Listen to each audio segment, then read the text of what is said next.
Homage to the Triple Gem.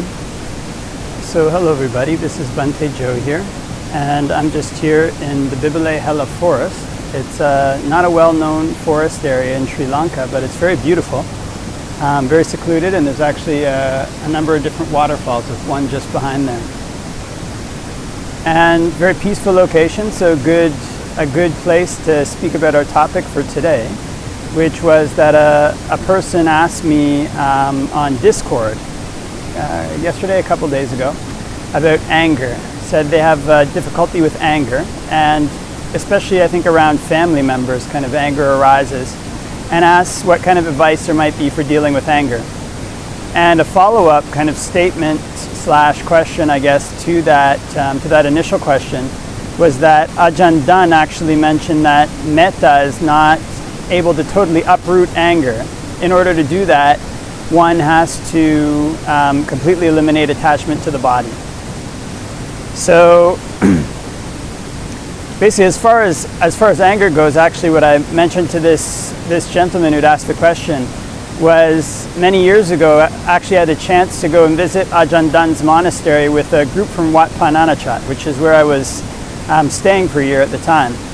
And Ajahn Dtun is one of the most revered monks in the Ajahn Chah tradition and Thai forest tradition in general, the contemporary Thai forest tradition in general, as far as living monks. And so I was, had a lot of faith and was, I think, pretty excited, I think, to go and see him. And one of the questions that I asked him, can't remember if I got more than one opportunity, but one of the ones I actually asked him was about metta. And so the question that I had was, do we need to actually see where the problem is coming from, the anger is coming from, like kind of try to trace it back and understand its root and these kind of things, or is it basically enough to spread metta? Because it doesn't seem to be enough. That was the kind of thrust of my question. And his response was that actually metta is the escape from hatred, and that basically that's what you need to do in order to eliminate hatred, or to cut it down to size. And we'll get to that in terms of the second comment. But it actually lines up really well with the suttas, which say that metta is the escape from hatred. And there might be a person who says, I've made metta my vehicle, I've consolidated it, basically well undertaken it, well practiced it, but still anger obsesses my mind. And the Buddha says that person should be told, don't say that, don't misrepresent the Blessed One, because the Blessed One has said that metta is the escape from hatred. So basically, spreading metta, spreading goodwill is how one can go about diminishing, escaping from hatred. The thing about goodwill and spreading goodwill is that ultimately our hatred for other people arises more or less because of sensuality, because of something outside or something even inside that we may attach to, that we may like, which is usually influenced by somebody outside, and when that gets threatened, then we feel hate. So in this way, liking and hating, loving and hating, they both get combined under a single defilement, which is called raga tanha. And so unless one has uprooted one's desire for the external material world, then one can't totally eliminate hatred. But using metta, one can cut it down to size. So one of the important things about this is actually the amount of time that one spends practicing metta. So if it's just like a 5-minute thing per day, then that's not really consolidating it, making it one's vehicle, more or less making it the basis of one's mind. So the Buddha has the term that the Buddha uses for objects that become a foundation for our mindfulness is satipatthana.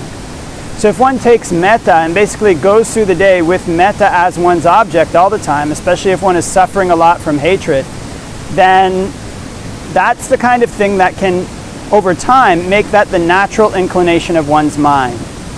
Actually, somebody else left another comment and said something like, if you eliminate your defilements, then naturally metta will arise. And if one cuts down one's other bad qualities, the mind can become more bright, and those things can obscure good qualities like metta, but they won't necessarily generate it in a strong way. One actually has to put forth effort to develop this quality of mind. That's an important aspect of the Buddha's teaching. I mean, if one can cut down other defilements, that will help, but if one is suffering from anger, then this is the escape from it, metta. And so one wants to learn to apply this, not just on a sporadic, from time to time basis, but basically be going through the day and doing that all the time. Like when one is standing in line, when there's downtime, or when one's sitting on the bus, there's downtime, rather than like playing a game on the phone or something like this, to actually sit down and spread metta. So that when one isn't doing other things, this is basically what one does. And if one does that, then one's natural inclination will be away from hatred. It will be away from kind of getting angry at people. One of the caveats for that is that one has to spread goodwill not as a form of love, but not spread metta, not as a form of love, but as a form of goodwill. So in other words, one wishes, may all beings be well, may you be well, may whoever's harming me be well, but one recognizes that beings are the owners of their karma, so if they want to be well, if they want happiness, they've got to put the causes into place to gain happiness. So that's an important thing, because if one tries to fall in love with people, that love also links with hatred. I've said this in many different videos, but the most dangerous court in Canada apparently is the divorce court. And this is where people were madly in love, or in love at least enough to get married previously. And it's the most dangerous court. So people who we get very strongly attached to, who we place a lot of faith in, who we develop our world around, if they do things which threatens our world, that can result in hatred. So we want to cultivate this goodwill, just wishing may all beings be well, but also recognizing that they have to put the causes into place. This also gives us room and space for another important aspect of eliminating hatred, especially if one is in the modern day, is that spreading goodwill, being kind, being gentle, often gets associated with like weakness and allowing people to walk all over you. So if one is spreading metta, or if one is living in a situation where one is being very kind, being very generous, and people are taking advantage of one, people are harming one, that's not the way that the Buddha recommended to give gifts. It's not the way that he recommended to spread goodwill. So one also has to set up this guard against people who would harm one. It's that setting up of a guard, that practical setting of boundaries and watching to make sure that people don't take advantage of one, that helps to stop this kind of festering inner resentment that can happen when one is constantly giving and the other people or person in one's life, they're not reciprocating, and one is actually harming oneself as a result. So the Buddha recommends not to give gifts either harming oneself or harming other people. So this is also an important aspect, can be an important aspect, especially in the modern day of eliminating hatred. Another strategy that one can take is that there's sometimes certain situations in which one will feel hatred or anger more than others. So, for example, some people might feel like they're leaders, or they're very powerful people, very competent people, and they get used to kind of like bossing people around, or get used to being able to manipulate conditions. The tricky thing is if they end up in a situation where they can't manipulate conditions, then that can turn into anger very quickly. And it's in part because a sense of their self-identity has been threatened. This is actually a kind of external thing in some senses, the sense of self-identity. It can be built upon how the world reacts to us and our ability to manipulate the world. So in that case, one can also try applying other perceptions, like the perception of not self, like seeing how this idea that one is like a leader, one's a powerful person, or one's a competent person, how easily that can fall away. And then when something good happens that makes one want to think that one is a leader, or a powerful or competent person, resisting the urge to delight in that, because it's when one is actually delighting in that thing that this conglomerate, this kind of aggregate of who a person thinks they are, is getting built. So if one is able to kind of put a stop to that, that can also help put the brakes on hatred, because a lot of that can also come when our identity, when our sense of who we are gets threatened, when people insult us, when they treat us badly, when they do these kind of things. So the Buddha also recommends spreading compassion to the person, spreading mudita, I believe, and spreading equanimity to that person. So there's a sutta in which Venerable Sariputta describes ways to eliminate hatred, I think. And one of them is to basically try to look at that person's good qualities. And they give this kind of example of like some water that's in a hoof print.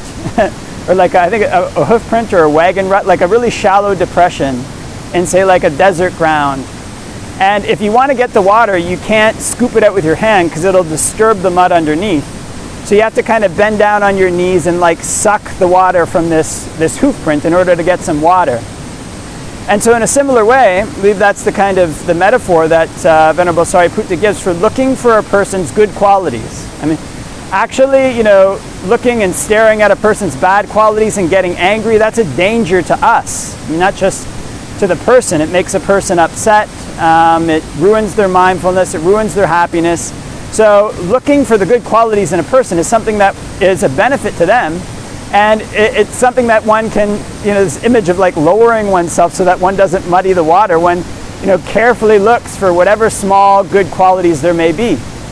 And if a person has no good qualities at all, then in the same sutta, I believe, Venerable Sariputta recommends, you know, imagine you walk by and you see like basically paraphrasing, you're like somebody who has no water, they're crippled and blind, you know, they've fallen in this, you know, in this desert, and they're essentially going to die.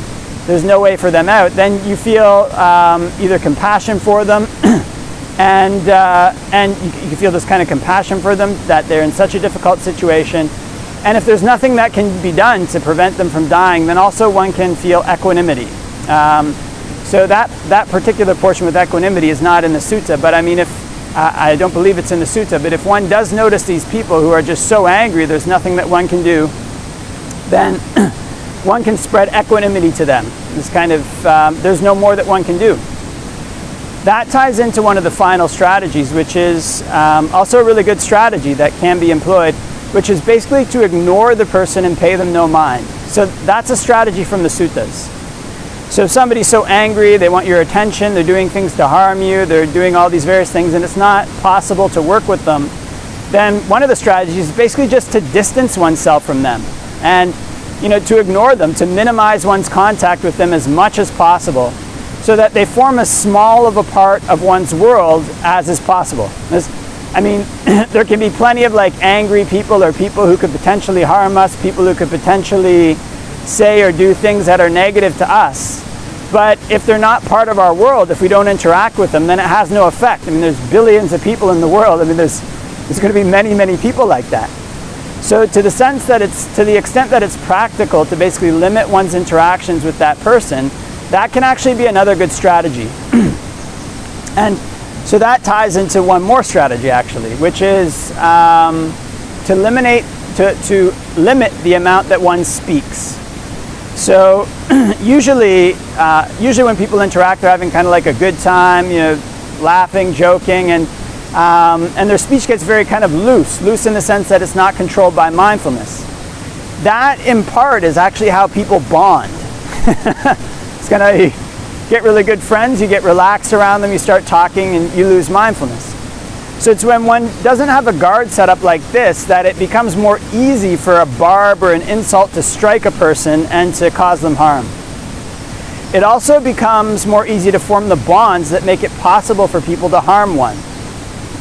So if one speaks little, speaks about what's necessary, essentially what it does is it makes one's relationships with other people more formal.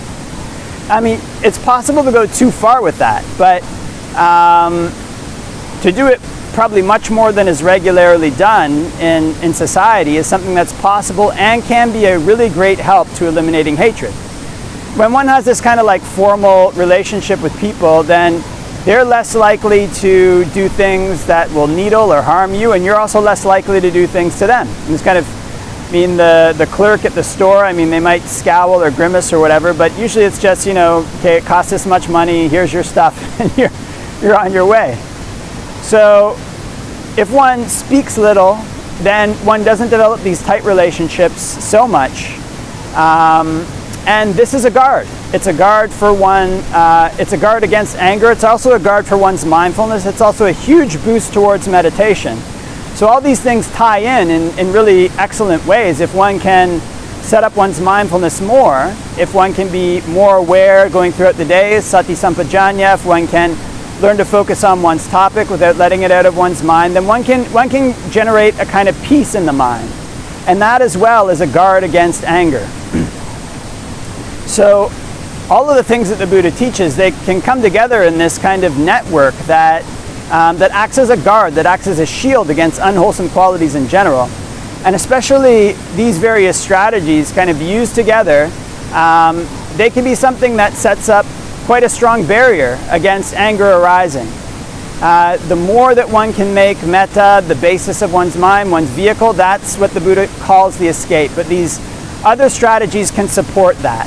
So one can employ them all. One can take a look at one's life and see what it is that's making one angry, see why, see like what kind of self-perceptions there are, what areas one is getting triggered in. One can see if it's certain types of people, what are the qualities they have, looking at their good qualities, and if nothing else works, just minimizing the amount of time that one spends with them. Because this anger is never something that's good. The Buddha describes it as a quality that has this sweet tip and a poisoned root.